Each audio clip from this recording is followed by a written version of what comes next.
Piggy Bank Adventures Part 1. Hi classmates, this is your classmate Jevy. Piggy Bank Adventures Part 1. Ito yung Part 1 ng 4 na series wherein susubukan kong i-promote yung isang course na na-enrollan ko this year. Pangalan ng course is Piggy Bank Adventures. Pangalan pa lang, di ba? Ang kulit. Piggy Bank Adventures. Pero ano nga ba yung Piggy Bank?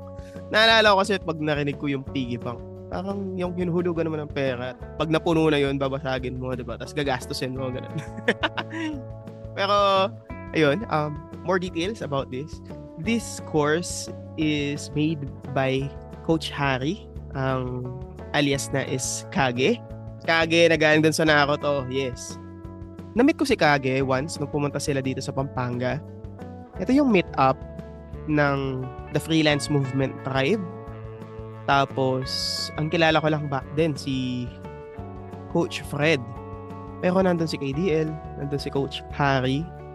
Tapos sobrang simple lang nila nung nagkukwentuhan kami. Pero napick yung curiosity ko nung nagkukwentuhan kami kasi ang ganda din ng mga systems nila. KDL din, malala. Si Kage, grabe. Tapos, I noticed na meron siyang course na inopen. So, curious lang ako, ano kaya meron dito? Tapos, hindi siya ganun kamahalan. Yung cost niya is only around 5,000. Well, for me, hindi na siya ganun kalaki ngayon. Pero before actually, sobrang hesitant ako pag 5K.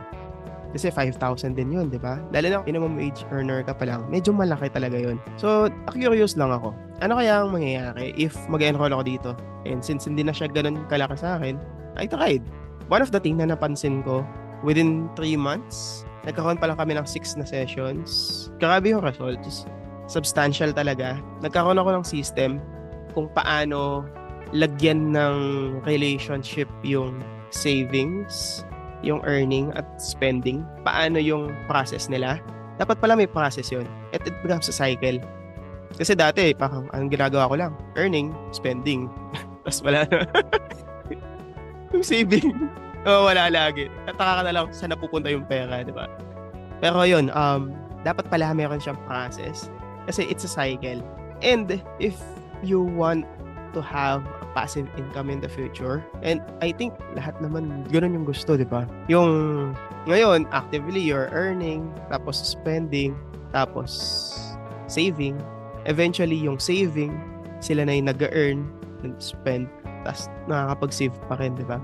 So that's the most ideal future for me na na-imagine ko. So yun yung na-imagine ko. So right now, that's one of the things na nakapag-inspire sa akin to join yung PBA and at the same time, i-promote din siya ngayon. So, ano nga bang meron sa loob? Merong ibang klaseng approach na meron sa loob. For sure, mapapansin nyo yun if mag-enroll kayo. Every other week yung session.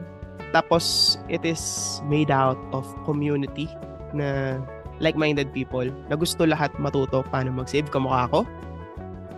And it is headed by Coach Harry na siya mismo, meron na siyang system, meron na siyang concept kung paano yung mag-grow sa finances. Tapos hindi lang finances actually. Yung first episode nga namin, naalala ko, very relatable siya kasi kung naalala niyo yung pinost ko nung December 15, yung top 5 resources, yun mismo yung ginawa niyang episode 1. Medyo similar siya. So, doon pa lang, I thought na very aligned kami. So, very substantial din yung magiging growth after. Kasi ako, personally, ginagamit ko yung mga concepts na inaaral ko for my personal development, which I also try to share sa mga classmates natin, di ba?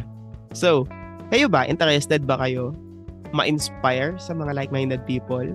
Gusto niyo ba magkaroon ng mentor? Kamukha ng mentor ko. And the last question is, are you willing to invest on your future as well? Well, kung medyo mabigat yung 5K, syempre hindi ko naman kayo masisisi, di ba? Biglang naging sales. Be a student at a follower, be a good asker. Happy Monday!